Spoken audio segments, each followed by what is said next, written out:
In the second part of this video, we are going to demo how to package the application for production and create a zip file with the whole application as a whole, and then run it very simply from the command line. But first, I would say let's add Git. So it's very easy. Just run git init dot, and it's initialized an empty Git repository. And basically, it wants to commit these files. So we definitely need to ignore some of those. What would be those files? So we add a git ignore, and yes, we want git ignore to be in the git, and we definitely want to ignore .gradle. It contains some kind of a temporary files for Gradle. We definitely want to avoid committing IDEA files because they reference my local file system, which will be different for every machine. Then we need to ignore the build folder because that's exactly where Gradle will build and store temporary build files. Then we want to commit the CSS file, but actually ignore the generated folder. So we do that by adding front and generated, and we want to even though this file is auto-generated by Vaadin, we probably want to commit it if we want to modify it later on. Alright, so we want to commit the Gradle wrapper so that everybody can launch the project really easily from command line and build the project easily from command line. We definitely want to ignore the node modules though, because this is basically the JavaScript stuff that Node will download automatically for us, and definitely not something to commit to Git. Okay, this out is created by Intellij, so I don't know what that is, but let's ignore it. We definitely want to add the sources, so this is fine. And that's about it. Alright, we want to add the v.generated.ts. There's an enter-generated file. Will be overwritten on every run. Yada. Right. So custom configuration. This should go into Git. It's recommended to commit this file to the VCS. So yeah, let's commit it to Git. And this one as well, and this one as well. Definitely, it's part of the Gradle build script and the package login and these guys. Yes. So I think now we can try to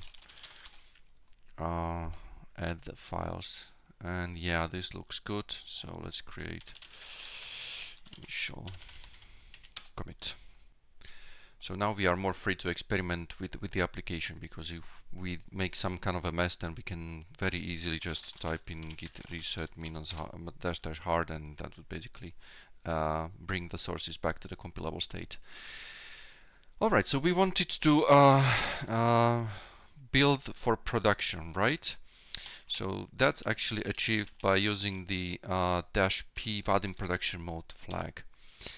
Right, but Gradle won't do anything by default, but it's a really good thing to actually build the project from scratch if we don't supply any kind of tasks. So let's add, was it default tasks, something, default tasks, clean build.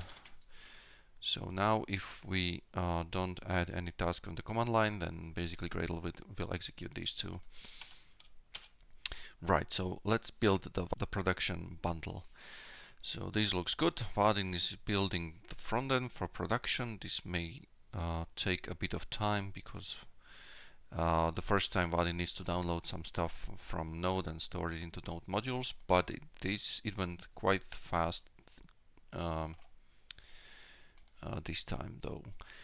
Right, so the outcome of the build is basically a jar file, but this jar file doesn't contain the dependencies. So even if you try to launch it or do something with it, then it wouldn't work because the dependency jar files, the Vaadin and Vaadin Boot and whatnot, would be missing. So that's something we definitely need to add, and this is something we will use the application plugin for.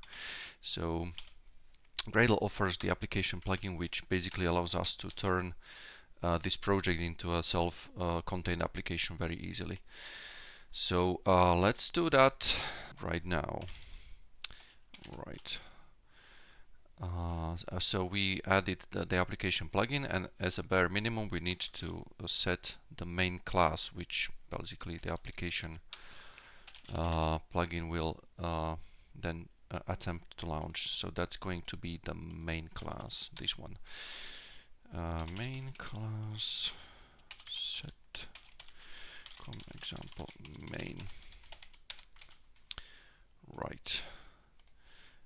Now let's build the production bundle one more time. And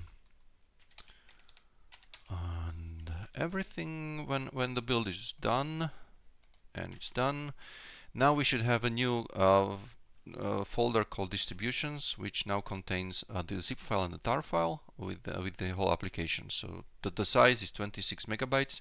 That actually looks quite promising. So let's extract this and let's see what happens. So it contains two folders: the bin, which contains the launch scripts, so that's good, and the lib file, which contains all the jar files, so that's also really good. And the shell script, which runs the application, it contains a bunch of stuff, but eventually it should run the main class exactly as we specified, but I wonder where that is configured. Alright, well, let's just start it and let's pray for the best, even though hope is not a strategy. But yeah, something seems to be up and running. Let's reload this page and let's see what happens. And I think that actually loaded so fast that we have the application up and running.